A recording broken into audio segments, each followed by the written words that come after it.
ఎప్పుడైనా ఏమన్నా కర్రీస్ అవి ఇవి లేనప్పుడు ఇలా సింపుల్ అండ్ ఈజీగా అయితే రెడీ చేసుకోవచ్చు. మీరు తప్పకుండా ట్రై చేయండి, చాలా బాగుంటుంది. ఒక simple and easy quickly recipe చూపిస్తాను. అసలు స్టవ్ ఆన్ చేయాల్సిన అవసరం కూడా లేదండి, సింపుల్గా అయితే చేసుకోవచ్చు. ఇక్కడ చూస్తున్నారుగా నేనైతే ఆనియన్స్ చాలా చిన్నగా అయితే కట్ చేసుకున్నాను. ఒక మీడియం సైజు 3 ఆనియన్స్ అయితే తీసుకున్నాను. ఇలా ఫైన్లీ చాప్ అయితే చేసుకోవాలి. ఇంకా ఇక్కడ చూస్తున్నారు ఇంగ్రీడియంట్స్ వచ్చేసి ఆనియన్స్, కారం, ఉప్పు, ఆయిల్, అలాగే జీలకర్ర, అంతే. ఇప్పుడు చూపిస్తాను చూడండి ప్రాసెస్. ఆనియన్స్ అన్నీ ఇలా బౌల్లో అయితే వేసుకోవాలి. ఇలా ఆనియన్స్ అన్నీ బౌల్లోకి అయితే తీసుకోవాలి. ఇప్పుడు ఒక ఈ స్పూన్ తోటి జీలకర్ర అయితే తీసుకుందాం, టేబుల్ స్పూను ఇంకొంచెం తీసుకుందాం.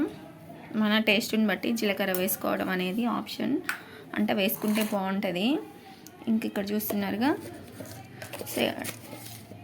టేస్ట్కి సరిపడా సాల్ట్ అయితే వేసుకుందాము, కావాలంటే మళ్ళీ అడ్జస్ట్ చేసుకోవచ్చు. సాల్ట్ వేసుకున్నాం కదా, ఇప్పుడైతే కారం వేసుకుందాం. అన్నీ మనం చూసుకొని ఎంత తింటామో అది చూసుకొని వేసుకోవాలి.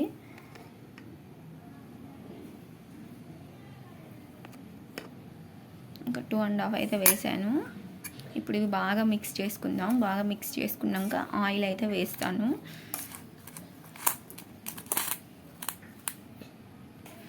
చూసారు కదండి, ఇలా బాగా మిక్స్ అయితే చేసుకోవాలి. ఇప్పుడు మనం ఆయిల్ పోసుకుందాం.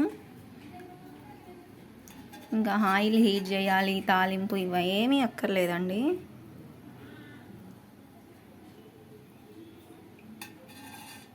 ఒక 5-6 టేబుల్ స్పూన్స్ ఆయిల్ అయితే వేసాను. ఇప్పుడు ఇది బాగా కలుపుకుందాం. చూసారు కదండి, ఇంకా ఫైనల్గా అయితే కలిపేసాను ఆయిల్ వేసి. ఇప్పుడు మనం ఇది ఆయిల్ వేసి కలిపాం కదా, బాగా మిక్స్ చేసుకోవాలి. ఇప్పుడు దీన్ని వచ్చేసి మనం పక్కన అయితే పెట్టేసుకుందాం, మూత పెట్టి పెడితే ఇంకా యాక్చువల్గా ఆనియన్స్లో వాటర్ కంటెంట్ ఉంటుందిగా, ఆ వాటర్ అయితే రిలీజ్ అవుతుంది. ఇంకా మనం మూత పెట్టి పక్కన అయితే పెట్టుకున్నాం. ఇంకా మనం అన్నం తినే టైంకి అయితే సెట్ అయిపోద్ది. మనం తినే ముందు ఒక అరగంట ముందు, పావుగంట ముందు చేసుకున్నాం. చాలా అంటే చాలా టేస్టీగా, చాలా హెల్దీగా కూడా ఉంటుంది.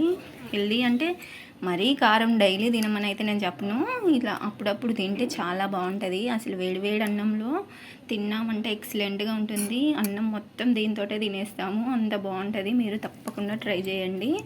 ఇవేవి వేయించినవి కాకపోయినా పచ్చి అయినా చాలా టేస్టీగా ఉంటుంది. అప్పటికప్పుడు వేడివేడి అన్నంలో తింటే ఎక్సలెంట్గా ఉంటుంది.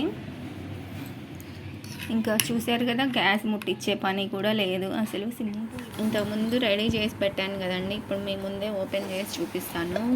మూత చూడండి, మూత ఓపెన్ చేశానుగా. ఇంకా ఆయిల్, ఇంకా ఆనియన్స్లో ఉన్న వాటర్ రిలీజ్ అయ్యి చూడండి ఎంత జ్యూసీగా అయితే అయిందో.